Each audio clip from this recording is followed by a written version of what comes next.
Moi, je vous mens pas, malgré les événements de cette nuit, ça va pas trop. Ça va même pas du tout. Parce qu'en vrai de vrai, je suis pas fier de moi. J'ai cédé comme un imbécile à la violence et à la haine. Parce qu'au bout d'un moment, je supportais plus les menaces avec des armes, les propos, les viens, les la rue, la vraie, les trucs, etc. Ça m'a fait sortir de mes retranchements. J'envoie ce message à tous les petits frères qui m'écoutent. Sachez que ce que j'ai fait, c'est de la grosse merde. Et regardez bien, je vais payer pour ça. J'en suis totalement conscient. Et ce qui va m'arriver, c'est tout à fait bien fait pour moi. Donc ne prenez pas ça en exemple, c'est de la merde. Le mieux, c'est de discuter. Le mieux, c'est de réussir à s'entendre. Et le mieux, c'est de vivre ensemble. Par contre, je combattrai toujours le racisme. Je combattrai toujours les menaces. Je combattrai toujours la délation, les mensonges et la diffamation. Parce que j'ai été victime et ce que personne en France n'a fait. J'ai porté plainte comme un bon citoyen. Il n'y a rien qui s'est passé. Et ben, au bout d'un moment, j'ai pété un plomb et j'ai pensé que j'avais le droit de me faire justice moi-même. Ce qui est totalement faux. Et maintenant, je vais payer pour ça. Voilà les amis. Je vous embrasse tous. Je vous souhaite une bonne journée. Et surtout, éloignez-vous un peu des réseaux et tout ça, c'est vraiment de la merde. Et contrôlez aussi ce que vous dites sur les réseaux, ça pourrait aider pas mal de monde. J'espère que ça servira d'exemple à tout le monde, cette histoire de merde. Et même à Bassem, j'espère qu'il se remettra en question et qu'il réfléchira parce qu'au bout d'un moment, il y a des gens qui peuvent vriller. Bonne journée à tous.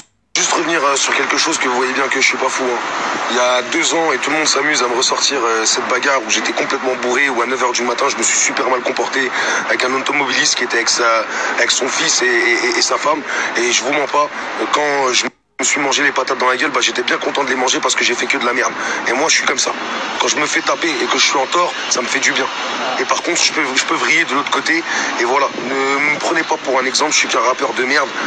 Et voilà. Faites pas n'importe quoi, restez dans la vraie vie, c'est mieux pour vous. Une chose les amis, parce qu'on va pas laisser dire n'importe quoi, je préfère m'exprimer tant que j'en ai encore l'occasion. Si vous regardez bien le récapitulatif de cette histoire, à aucun moment je m'en suis pris à Lyon. Au contraire, je me faisais une joie, je suis rentré de Thaïlande pour faire un showcase à Lyon. Il a été fait en sorte qu'il soit annulé par un espèce de fauteur de trouble qui a mis la pression sur l'organisation de la boîte, qui s'appelle Dilox. Si vous voulez un vrai fautif, les Lyonnais, ça commence par là. Parce que moi, j'ai jamais insulté Lyon, j'ai jamais mal parlé de Lyon. Ça fait 8 ans que je viens dans cette ville et j'étais très content de venir.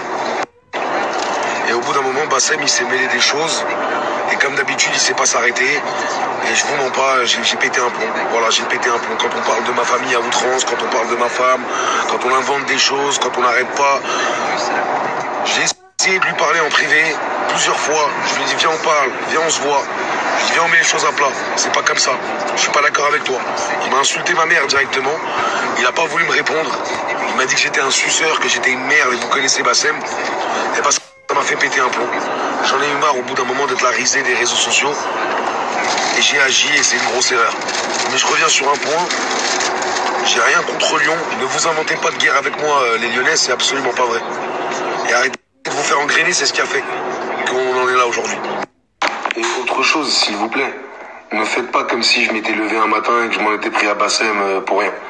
On peut faire un petit récapitulatif du nombre de fois où il m'a insulté, du nombre de fois où il a parlé de moi, facochère, ma bite, ceci, cela.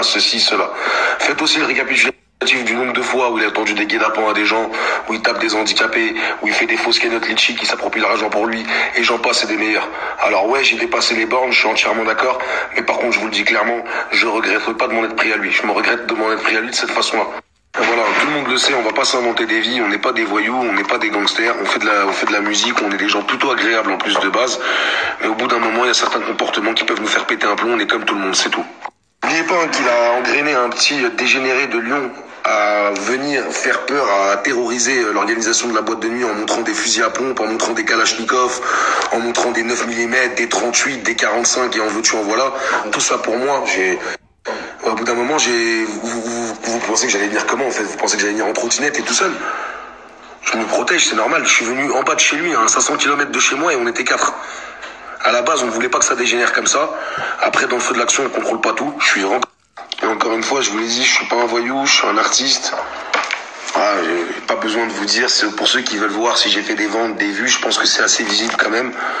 Et j'ai pas besoin de venir faire des choses comme ça. Je suis comme tout le monde, j'ai des sentiments.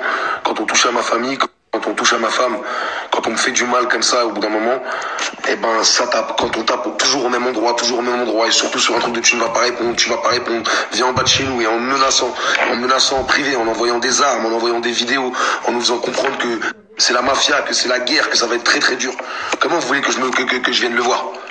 sans parler de ma mère, hein, parce que vous croyez que nos parents n'ont pas les réseaux sociaux, ou qu'ils ne voient pas, ou qu'il n'y a pas des gens qui leur répètent de la famille ou quoi, évidemment que ça crée du trouble à la maison. Donc au bout d'un moment, on est tous comme des petites casseroles, on a de petits degrés d'eau, et puis quand ça déborde, ça déborde.